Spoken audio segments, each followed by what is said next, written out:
आप भी CNC programming सीखना चाहते हैं? क्या आप आज भी मैनुअल प्रोग्राम्स, बड़े बड़े मैनुअल प्रोग्राम्स लिखते हैं? क्या आप केंट साइकिल्स जो इनबिल्ट साइकिल्स है सीएनसी में उसका यूज़ करते हैं?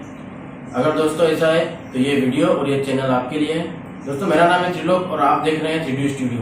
मैं आपको बताने वाला हूँ कि आप कैसे केंट साइकिल्स का यूज़ करके, जो कंट्रोलर आज के एडवांस कंट्रोलर हैं उनमें इनबिल्ट साइकिल का यूज़ करके जो आपका 50, 60, 70, 80 लाइन्स का प्रोग्राम होता है उसको आप केवल 5 to 6 लाइन्स में कंपाइल अप कर सकते हैं। दोस्तों इसका सबसे अच्छा फीचर ये है कि आप जो प्रोग्राम हीडर होता है या एंड ऑफ प्रोग्राम होता है, आप प्रोग्राम हीडर के लिए आपको सारे पैरामीटर्स याद करना होते हैं, लिखना होते हैं G0, G90, G54, 71, 64, 75, 94। आपको ये कुछ भी याद रखने की जरूरत नहीं है। अगर मैं आपको बताने वाला हूँ शॉप मिल अगर आप यूज करते हैं, मैं आपको प्रोग्राम बना के बताता हूँ। अभी शॉप मिल में अगर आप प्रोग्राम हीडर में जाते हैं तो आपको केवल ये सिलेक्ट करना है कि मैं एब्सोल्यूट डायमेंशन दे रहा हूँ कि इंक्रीमेंटल। आप फिट दीजिए mm पर मिनट में है, mm पर रिवॉल्यूशन में। तो जो उसका रिस्पेक्टिव जी कोड है, G94 है कि G95 है, वो कंट्रोलर ऑटोमेटिक डिसाइड करता है। आप एब्सोल्यूट देते हैं तो ऑटोमेटिक उसको G90 में कन्वर्ट करता है। अब सपोज आपको mm और इंच में देना है तो आपको केवल mm और इंच आपकी डायमेंशन सिलेक्ट करना है। आप mm सिलेक्ट करेंगे तो कंट्रोलर ऑटोमेटिक देखेगा कि इसको G70 लेना है कि G71 लेना है। आप जैसे G41, 42 यूज करते हैं, अब 41, 42 अप मिल यूज करना है कि डाउन मिल यूज करना है, आपको नहीं समझ में आता है तो आपको केवल डाउन मिल, अप मिल यूज करना है। उसके रिस्पेक्टिव 41, 42 कंट्रोलर ऑटोमेटिक सिलेक्ट करता है। आपको एंड ऑफ प्रोग्राम डालने की जरूरत नहीं है। M05, M09, M30 सब कुछ ऑटोमेटिक सिलेक्ट होता है। तो दोस्तों इससे क्या है, आपकी प्रोग्रामिंग बहुत ईजी हो जाती है। तो इस वीडियो में मैं आपके लिए कुछ ऐसा लाया हूँ जो आपने अभी तक यूज नहीं करा है। तो दोस्तों आखिर तक ये वीडियो जरूर देखें, और वीडियो अगर आपको पसंद आए तो चैनल को सब्सक्राइब करना बिल्कुल ना भूलें ताकि ऐसे अपडेटेड वीडियो आपको मिलते रहे। आप मेरी प्लेलिस्ट में जाके कुछ पुराने मैंने सीएनसी के बेसिक वीडियोस बनाए वो आप देख सकते हैं, ताकि अगर आपको कुछ दिक्कत आ रही हो तो वो आपकी उससे सॉल्व हो जाएगी। तो आइए दोस्तों शुरू करते हैं। तो फ्रेंड्स देख सकते हैं आप, ये मेरा कंट्रोलर है। ये एक सीमेंस की एप्लीकेशन है, सिनू ट्रेन। ये आपको स्टूडेंट वर्जन है इसका, जो आपको फ्री मिल सकता है वेबसाइट पे। अगर आप चाहें तो मैं आपको वो बता सकता हूँ, अगर आपको किसी को चाहिए तो दोस्तों शुरू करते हैं। मैं आपको आज एक प्रोग्राम बना के बताता हूँ जो ड्रिलिंग साइकिल है, और आपको नए कंट्रोलर का यूज़ करते हुए एडवांस प्रोग्रामिंग कैसे करना है, या फिर आप बहुत सारे ऐसे फीचर्स हैं जो आप यूज़ नहीं करते हैं। मैं आपको बताता हूँ, आपको प्रोग्राम हीडर तक नहीं लिखना है। आपको G90, G54, G60, G64 क्या होता है इतना कुछ ध्यान रखने की ज़रूरत नहीं है अगर आप कुछ नए फीचर्स यूज़ करते हैं। तो दोस्तों यहाँ पर मैं ये मशीन पे था, मैं प्रोग्राम मैनेजर में जाता हूँ। फ्रेंड्स प्रोग्राम मैनेजर में जाके यहाँ पर मैंने मेरे नाम से एक फ़ोल्डर बना रखा है त्रिलोक नाम से। मैं इस पर जाता हूँ, एक हम नया फ़ाइल लेते हैं। नए फाइल में देखिए दोस्तों, यहाँ पे आपको अलग अलग मिलते हैं डायरेक्टरी हमने ऑलरेडी बना ली है, डायरेक्टरी नहीं चाहिए। प्रोग्राम जी कोड चाहिए, या फिर यहाँ से आपको अलग अलग टाइप के में मैगजीन असिस्टेंट और आर वेरिएबल्स बहुत कुछ यूज़ कर सकते हैं। फ़िलहाल हमको शॉप मिल यूज़ करना है फ्रेंड्स। मैं शॉप मिल यूज़ करके आपको प्रोग्राम बनाना बताने वाला हूँ आज। शॉप मिल में यूज़ करके हम यहाँ पर नाम देते हैं ड्रिल। ठीक है, ड्रिलिंग यूज़ करते हैं। ओके करता हूँ। ओके करते से आप देखेंगे शॉप मिल में जो है प्रोग्राम हेडर का ऑटोमेटिक डायलॉग बॉक्स आ जाता है। मेरी मेजरमेंट यूनिट यहाँ पे mm है कि इंच है। देखो दोस्तों, अब यहाँ पे मेजरमेंट यूनिट आपको बता दिया mm है कि इंच है, तो आपको G70 है कि 71 है आपको याद रखने की जरूरत नहीं है। आपको मालूम है कि mm में यूज़ कर रहा हूँ कि इंच में, आप डायरेक्ट यूज़ कर सकते हैं। कितना सिंपल हो गया। वर्क ऑफसेट आपको G54, 55, 56 वहाँ पर आपको प्रोग्राम में डालना होता था। प्रोग्राम हीडर में यहाँ पर आप डायरेक्ट यहाँ से सिलेक्ट कर सकते हैं, और वर्क ऑफसेट G54 है। जैसे ये mm और इंच है, 70, 71 के लिए यूज़ किया जाता है। ये मेरा ब्लैंक का साइज़ है दोस्तों। ब्लैंक में यहाँ से सिलेक्ट कर सकता हूँ जैसा भी सिलेंडर चाहिए, पाइप चाहिए, ब्लॉक सेंटर या ब्लॉक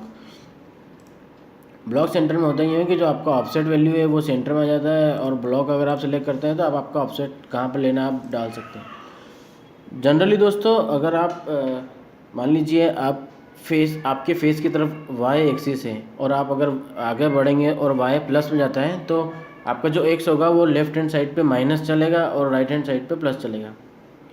इस तरह से आप इसको याद रख सकते हैं। ये एक सिंपल वे है। अगर आपके फेस की तरफ y प्लस डायरेक्शन में है तो x आपका लेफ्ट हैंड साइड पे माइनस होगा और राइट हैंड साइड पे x प्लस होगा। अगर आप बैकवर्ड चलेंगे तो आप y माइनस चल रहे हैं, आप सीधे चल रहे हैं तो y प्लस चल रहे हैं। तो यहाँ पे आप देखेंगे एक तो x0 मैंने 500 दिया है क्योंकि मैंने इस कॉर्नर पर मेरा ऑफसेट लिया है। दोस्तों जैसे सपोज़ कीजिए ये ब्लॉक है, आप इसको टॉप व्यू से देख रहे हैं, मशीन में 00 यहाँ पे बताया गया है, मैंने इसको क्लेम करके ऑफसेट इस कॉर्नर पे लिया क्योंकि जनरली काफ़ी लोग यहाँ पर लेते हैं। तो जो ब्लैंक है उसमें x0 जो है वो मेरा यहाँ से 500 mm है, तो मैंने 500 mm डाल दिया है। y0 जो है देखो, ये हमेशा प्लेन होता है, जो x प्लेन है वो ये वाला प्लेन है, तो ये वाला प्लेन आपका हमेशा देखिए मूव हो रहा है, ये x जो था यहाँ से आ गया। अब जो y है वो y भी इस कॉर्नर पे है, तो इस लाइन पर मैं y कहीं भी ले सकता हूँ। x अगर मैंने यहाँ 0 कराया तो इस पॉइंट पे अगर मैं कहीं भी जाऊँगा तो मेरा x हमेशा 0 रहेगा। अब x0 यहाँ पर है तो इस पॉइंट पे 0 रहेगा, और y0 मेरा यहाँ पर है तो y हमेशा इस लाइन पे सब दूर रहेगा। तो सेम लाइन पे ही y है, तो यहाँ पे इसलिए मैंने y की 0 नहीं डाला है। x1 जो है यहाँ से एब्सोल्यूट और इंक्रीमेंटल डायमेंशनिंग होती है। अगर आपको एब्सोल्यूट और इंक्रीमेंटल डायमेंशनिंग नहीं पता है तो आप मेरा वीडियो देख सकते हैं, एब्सोल्यूट और इंक्रीमेंटल डायमेंशनिंग का मैंने लास्ट टाइम बना के डाला हुआ है, प्लेलिस्ट में सर्च करेंगे आपको मिल जाएगा। तो एब्सोल्यूट में मैंने लिया है -500x दिया है, जो y है ये प्लस। अब देखेंगे तो आप जो x -500 दिया है तो इस पॉइंट से इधर x माइनस है और y इधर प्लस है, तो y इधर +75 है, x इधर -500 है। जेड है जो मेरा जो जेड का ऑफसेट है 00 वो ऊपर ही लिया है टॉप पर, और जो मेरा कंपोनेंट है उसकी जो थिकनेस है वो 30 mm में यहाँ पर डाल देता हूँ। एक्चुअली बाय डिफ़ॉल्ट वैल्यू आप जो लास्ट टाइम यूज़ करते हैं वो लास्ट स्क्रीन को ये सेव करके रखता है, और इसके पहले जो मैंने बनाया था उसकी लास्ट स्क्रीन यहाँ पे सेव है। आप चाहें तो यहाँ पे अगर आप नए हैं तो यहाँ पे आपको कुछ भी है 1000 या 0 या 00 कुछ भी वैल्यू मिल सकती है। तो जो आपका ब्लॉक है आपको वो डिफाइन करना है। जो ये एक्स है ये आपकी ब्लॉक की लेंथ है, और ये आपकी विड्थ है, और जो जेड है ये आपका हाइट है, या फिर आप थिकनेस बोल सकते हैं। दोस्तों रिट्रैक्ट प्लेन, अब रिट्रैक्ट प्लेन के लिए हम G98 G99 यूज़ करते हैं। अगर आप जनरल मैनुअल प्रोग्रामिंग करते हैं तो आपको यहाँ पे G98 G99 की जगह डायरेक्ट वैल्यू डाल सकते हैं। सेफ्टी डिस्टेंस आपको जो भी देना है 1 mm, इसमें आप अगर केन साइकिल में जाएंगे तो R में डालते हैं, जैसे कि G81 साइकिल अगर आप यूज़ कर रहे हैं तो X Y Z फिर R आपकी सेफ्टी डिस्टेंस होती है, और फीड। तो दोस्तों यहाँ पे मैंने मेरा ब्लॉक डिफाइन कर दिया है 500 Z -30 रिट्रैक्ट प्लेन डाल दिया है। मशीनिंग सेंस, अब देखिए यहाँ पे डाउन कट लिख दिया है। अब ये क्या है आपका डाउन कट, ये G41 और G42 है। आप देखेंगे तो G41 G42 हम यहाँ से डालने की जगह डायरेक्ट मैं down cut up cut select कर सकता हूँ। हालांकि हमने ड्रिलिंग का साइकिल बनाया है तो डाउन कट अप कट हमारे लिए कोई मायने नहीं रखता है। अगर हम कुछ पॉकेट काटते हैं तो दोस्तों मैं तो ये आपको दूंगा कि हमेशा डाउन कट ही प्रीफर करना चाहिए, आपको अप कट नहीं करना चाहिए। उसके काफ़ी कुछ रीजंस है, अगर आप चाहें तो मैं आगे आपको उसकी वीडियोस बना के दे सकता हूँ डाउन कट में मशीनिंग पैरामीटर क्या होते हैं। अब जो रिट्रैक्ट पोजीशन है वो ऑप्टिमाइज है कि टू रिट्रैक्ट, मान लीजिए मैं कुछ इस तरह से 8-10 होल करने वाला हूँ, तो अगर मैं यहाँ से 2 रिट्रैक्ट प्लेन सिलेक्ट करता हूँ तो हर बार मेरा टूल ड्रिल करने के बाद ऊपर जाएगा। देखिए दोस्तों कुछ भी काउंटर ड्रिल करने के बाद टॉप पोजीशन पे जाने वाला है, और मैं ऑप्टिमाइज़ करता हूँ तो मशीन खुद डिटेक्ट करती है कि जो मैंने प्रोग्राम बनाया है उसके हिसाब से क्या अप डाउन और क्या ऑप्टिमाइजेशन हो सकते हैं। तो मैं ऑप्टिमाइज़ भी कर सकता हूँ और चाहूँ तो रिट्रैक्ट प्लेन रख सकता हूँ। तो दोस्तों ये मेरा हो गया ब्लॉक, या फिर इसको हम बोलते हैं प्रोग्राम हेडर। अगर आप मैनुअल प्रोग्रामिंग करते हैं तो आपको पता होगा प्रोग्राम हेडर बनाता है जिसमें आप लिखते हैं G0 G90 G54 G71 G64 और G95, बहुत सारे पैरामीटर्स होते हैं। तो ये यहाँ पर आपको G90 और ये सब ना बताते हुए डायरेक्ट आपसे पूछ लेगा मेजरमेंट यूनिट mm में, इंच में है, वर्क ऑफसेट आपका 54 है कि आपका 55 है 56 है, आपका ब्लैंक का साइज़ क्या है, G17 मतलब G17 G18 G19, ये अलग अलग प्लेन होते हैं फ्रेंड्स। हॉरिजॉन्टल मशीन के लिए या HMC यूज़ कर रहे हैं, आप VMC यूज़ कर रहे हैं, 5X यूज़ कर रहे हैं तो यहाँ से प्लेन सेलेक्ट करना होता है। तो G17 मैंने G17 सेलेक्ट करा, इसको एक्सेप्ट करता हूँ। तो आप देखेंगे प्रोग्राम हेडर की केवल एक लाइन आ गई है, यहाँ पर आपको कुछ भी नहीं दिख रहा है। इसमें आपको रेफरेंस पोजीशन, सेफ्टी डिस्टेंस सब आपने डाल दी। अब ड्रिल करना है तो सबसे पहले हम क्या करते हैं, एक सेंटर ड्रिल, आपको बताइए सेंटर यूज़ करेंगे तो मैं ड्रिलिंग पे जाता हूँ। सबसे पहले सेंटरिंग में जाना है दोस्तों। अब सेंटरिंग में जाएंगे तो आपको देखिए अब G81 साइकिल में आप सेंटर के लिए कुछ यूज़ करते हैं तो इतना कुछ डालने की ज़रूरत नहीं है। यहाँ पे आना है आपको, यहाँ पर आपको टूल सिलेक्ट नहीं मिलेगा, आपको क्या करना है यहाँ पे आना है, सिलेक्ट टूल में जाना है। अब जैसे कि ये सेंटर ड्रिल है मेरे पास फ्रेंड्स, सेंट्रल ड्रिल है जिसका डायमीटर 10 mm है, मैं इसको सिलेक्ट करता हूँ। सेंट्रल ड्रिल सिलेक्ट करना ज़रूरी है। अब आपको जैसे कि G1 के पहले फीड, मतलब कि मान लीजिए आप G81 साइकिल यूज़ कर रहे हैं, तो पहले आपको G1 में उसको चलाकर फीड डालना पड़ती है और वो सेम फीड आपका प्रोग्राम लेता है। यहाँ पे आप डायरेक्ट चाहें तो फीड डायरेक्ट डाल सकते हैं। सेंटर के लिए मान लीजिए 50 mm पर मिनट फीड डाल दी मैंने। जो RPM है वो मैं कुछ 500 डाल देता हूँ। अब देखिए इसको और इनने सिंपल कर दिया है। आपको केवल ये सिलेक्ट करना है कि जो आपका डायमीटर आप चाहते हैं सेंटर को डायमीटर तक बनाना या टिप से उसकी डिस्टेंस बताना। अब जैसे कि सेंटर का जो स्टैंडर्ड एंगल होता है वो 60 डिग्री होता है, तो मशीन 60 डिग्री के हिसाब से ऑटोमेटिक कैलकुलेट करती है। आपको केवल ये सिलेक्ट करना है कि डायमीटर है, सपोज़ मैं सेंटर प्लंज करता हूँ उसके ऊपर, तो मेरे को यहाँ पे डायमीटर 11 या 12 जो भी डायमीटर है वो बनाना चाहता हूँ मैं। तो अब जैसे कि आप देखेंगे मेरा जो सेंटर है वो सेंटर 10 mm का है, तो यहाँ पे 10 mm बनाते हैं। अब ड्वेल टाइम G4 आपने यूज़ करा है कि नहीं मुझको नहीं पता है, पर G4 होता है वो ड्वेल टाइम के लिए यूज़ होता है। अगर केन साइकिल में आप जाएंगे तो डायरेक्ट ही आपको उसका एक कोड मिल जाएगा, उसमें आप डाल सकते हैं। अब ये ड्वेल टाइम होता क्या है? ड्रिल टाइम ये होता है कि ड्रिल करने के बाद आपका टूल वहाँ पर कितने समय के लिए रुकेगा, कुछ सेकंड के लिए। तो ये 0.6 जो है 0.6 सेकंड के लिए आपका ड्रिल वहीं पर रुकेगा। एक नया फीचर इसके अंदर है, आप रिवोल्यूशन डाल सकते हैं कि कितने रिवोल्यूशन वहाँ पे सेम पोजीशन पे कितने रिवोल्यूशन उसको चलना है दोस्तों। ड्रिल टाइम और ये जो फीचर्स हैं ये काफ़ी लंबे फीचर्स हैं। आप चाहें तो मैं इनका एक इंडिविजुअल वीडियो बना दूँगा ताकि आपको आसानी रहे। पर फिलहाल आप ये देख लीजिए कि फीड आपको पता है 500 RPM मैंने दिए हैं, प्लंज डायमीटर तक करना है और इसको मैं एक्सेप्ट करता हूँ। अब सेंटर ड्रिल हमने सिलेक्ट कर लिया, सारे पैरामीटर सिलेक्ट कर दिए, तो इसकी पोजीशन सिलेक्ट करते हैं। तो यहाँ पे पोजीशंस में जाता हूँ, पोजीशन देता हूँ फ्रेंड्स। जो Z0 है वो Z0 हमेशा Z0 ही रहने वाला है। X0 हमने 500 सिलेक्ट करा था, आपको बताया था मैंने लास्ट टाइम। Y0 जो है वो 30। अब ये X0 और Y0 क्या है? X0 और Y0 आपका ऑफसेट से इनिशियल फर्स्ट पॉइंट का रेफरेंस है, या आप यहाँ से ऑफसेट भी इसको बोल सकते हैं आप, कि आपका जो फर्स्ट पॉइंट होगा उसके रेफरेंस में सारे ड्रिल होने वाले हैं। अल्फ़ा जो है वो एंगल है फ्रेंड्स, हमारा एंगल 0 रहने वाला है। मान लीजिए मैं स्ट्रेट लाइन में होल्ड कर रहा हूँ, यहाँ से हमने X0 Y0 की पोजीशन डिसाइड कर दी है। Y में 30 mm और X में 500 mm, या फिर मैं X में कुछ भी वैल्यू डाल सकता हूँ। यहाँ पे सपोज मैं 0 डालता हूँ, X में 30 डाल देते हैं फ्रेंड्स। अब देखेंगे L0 और L0 और L क्या है? आपका जो पहला होल है वो ऑफसेट से कितनी डिस्टेंस पे है, और उसके बाद बाकी सारे होल की PCD सेम रहेगी। फर्स्ट होल जो है वो ऑफसेट से कितना दूर है, और बाकी उसके बाद जो PCD है वो कितना, आप देखेंगे तो यहाँ पे 3D रिप्रेजेंटेशन चल रहा है। तो L0 50 है, और सपोज़ मुझको 125 के PCD पे होल करना है, तो मैं माइनस में देता हूँ 125। कितने होल करना है मैं यहाँ पे डिसाइड कर सकता हूँ, 5 4 3 में 5 होल डिसाइड करता हूँ, इसको एक्सेप्ट करता हूँ। अब देखेंगे दोस्तों एंड ऑफ प्रोग्राम यहाँ पे ऑटोमेटिकली ऐड है। एंड ऑफ प्रोग्राम मतलब कि M05 spindle stop, M09 coolant of हो गया, M30 एंड ऑफ प्रोग्राम हो गया, और रेफरेंस पोजीशन में जाना है तो वो सब डाल सकते हैं। तो इसके अंदर ऑटोमेटिक ऐड है अगर आप ये वाला फीचर यूज़ करते हैं। सपोज़ मैं सिमुलेशन देखता हूँ फ्रेंड्स, 3D व्यू में आप देखेंगे तो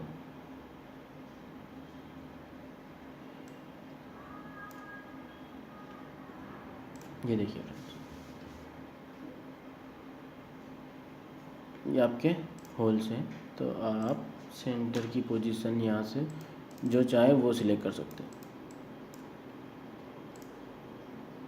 सॉरी, ये यहाँ पर आने वाला है।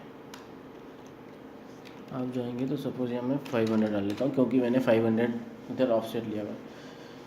0 डालता हूँ तो यहाँ पे प्लस में डाल सकता हूँ, और माइनस प्लस माइनस, ये कॉम्बिनेशन आपको ध्यान रख के यूज़ करना है कि आपने कहाँ पर प्लस यूज़ करा है ऑफसेट में, कहाँ पर माइनस यूज़ करा है। इससे ही आपका प्रोग्राम डिफाइन होगा। सीमेंस कंट्रोलर में ये एक अच्छी चीज़ है कि आपको हाथों हाथ सिमुलेशन दिख जाता है, आप सिमुलेशन देख के प्रोग्राम बना सकते हैं।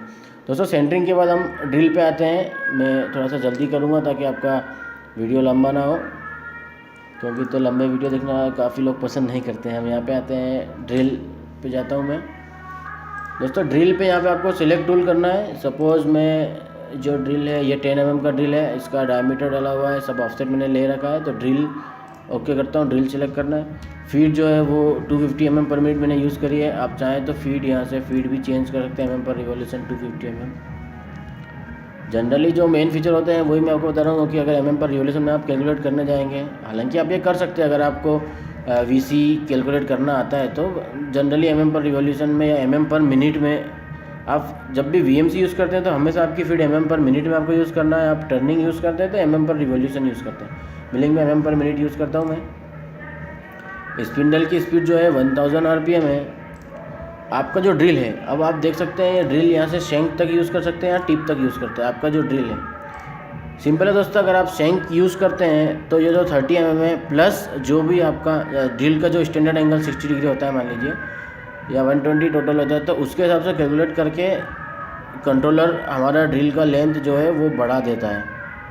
ये देख लीजिए, अगर आप क्योंकि आप ऑफसेट लेते हैं तो टिप से ऑफसेट लेते हैं दोस्तों, तो यहाँ पे अगर आप टिप सिलेक्ट करते हैं तो आपका एग्जैक्ट लेंथ आता है, और अगर आप शैंक सिलेक्ट करते हैं तो आपका जो डायमीटर है, जो डेप्थ है वो प्लस हो जाती है दोस्तों। स्पॉट ड्रिलिंग यहाँ से अगर मैं ऑन करता हूँ, स्पॉट ड्रिलिंग क्या होता है दोस्तों, अगर आप ड्रिल किसी में प्लंज करते हैं, किसी जॉब में अगर आप ड्रिल प्लंज करते हैं तो स्टार्टिंग फीड हम कम रखते हैं, क्योंकि ड्रिल उस समय अपनी पोजीशनिंग करता है 5 mm तक या 7 mm तक। पोजीशनिंग करने के बाद वो उसकी पूरी फीड में जाता है, तो आपका ड्रिलिंग का लाइफ अच्छा आता है, ड्रिल टूटता नहीं है और आपको काफ़ी सेफ्टी रहती है। अगर आप स्पॉट ड्रिल यूज़ करना चाहते हैं तो, नहीं करना चाहते तो नो कर दीजिए। स्पॉट ड्रिल का फ़ायदा ये है कि आपको जेड जो है आपका इंक्रीमेंटल देना होता है कि 5 mm तक, 6 mm तक, या एब्सोल्यूट भी दे सकते हैं। माइनस में 5 mm तक आप जाना चाहते हैं, और उसके बाद -5 mm तक जब तक जाएगा जब तक आपका जो एक्चुअल फीड आपने करा है 250 mm पर मिनट उसका केवल 50% ही यूज़ करेगा, और -5 mm के बाद इसकी एग्जैक्ट फीड आएगी, फुल फीड में ये चलेगा।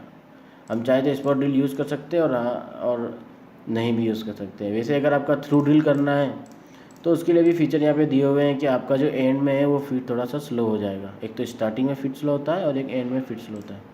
एंड में नो करता हूँ मैं फ़िलहाल। Z1 जो है माइनस एब्सोल्यूट -30 डिग्री डाल दिया मैंने, इसको एक्सेप्ट करता हूँ दोस्तों। उसके बाद क्या करना है, हमको फिर से पोजीशन पे जाना है और ड्रिल की पोजीशन डिफाइन कर दीजिए 530 और सपोज़ यहाँ पर L0 50। अब देखिए आप जो आपकी सेंटरिंग की पोजीशन से वो ही पोजीशंस आपको ड्रिल में यूज़ करना होगी, -50 और -25। नहीं तो आपका ड्रिल कहीं और होगा और सेंटर कहीं और होगा, तो -50 और -125।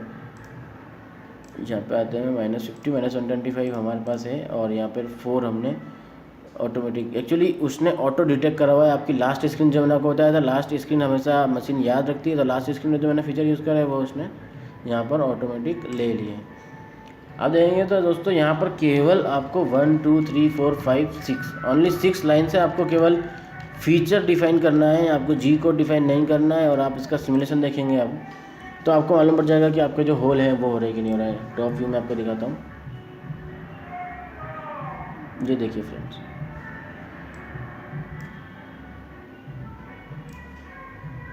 चार होल करना है हमको, 1 2 3 4, ये सेंटर हो गया और ये ड्रिलिंग हो गया। आप 3D व्यू चाहे तो ये 3D व्यू देख सकते हैं। अब देखिए जब मैंने X में 30 mm लिया था तब ड्रिल यहाँ पर हो रहे थे, अभी मैंने X में 500 दिया है क्योंकि मेरा ऑफसेट वैल्यू पूरा यहाँ पर है फ्रेंड्स, इस कारण इसके रेफरेंस में सारे होल हो रहे हैं। अभी मैंने जब 30 दिया था तो यहाँ से 30 mm के रेफरेंस में सारे होल हो रहे थे, अभी 500 के रेफरेंस में सारे होल हो रहे हैं। तो माइनस प्लस का कॉम्बिनेशन अगर आप जितना अच्छा ध्यान रखेंगे आपको उतनी आसानी होगी। 3D व्यू में आपको एक बार दिखाते हैं, ये केवल सेंटरिंग है और ये आपका ड्रिलिंग है। तो आप देख सकते हैं दोस्तों ये आपके लिए कितना इजी हो गया है। केवल 4 लाइंस का प्रोग्राम है, आप इसको एग्जीक्यूट करके रन भी कर सकते हैं। तो इसके लिए हमने क्या करा था दोस्तों, न्यू में जाके शॉप मिल फीचर है सिनुट्रेन जो है सिनुमेरिक का, उसका शॉप मिल फीचर हमने यूज़ करा है सिनुट्रेन के लिए। और आप चाहें तो ये सिनुट्रेन जो है ऑनलाइन फ्री में अवेलेबल है। इसके अंदर मैंने आपको प्रोग्राम बनाना होता है, आप इसको प्रैक्टिस करिए ओपन करके, तो आप देखेंगे 3-4 लाइन का आपका प्रोग्राम है। आपका कोई लेंदी काम नहीं है, काफ़ी इजी हो जाता है। अगर आप चाहते हैं कि ऐसे कुछ नए अपडेटेड वीडियो में बनाता रहूं तो आप कमेंट ज़रूर करें ताकि मैं ऐसे अपडेट बनाऊं। और अगर आप चाहते हैं कि मैनुअल प्रोग्रामिंग आपको सिखाऊं तो मैं मैनुअल के भी वीडियोज़ आपके लिए बना सकता हूं। Thank you friends.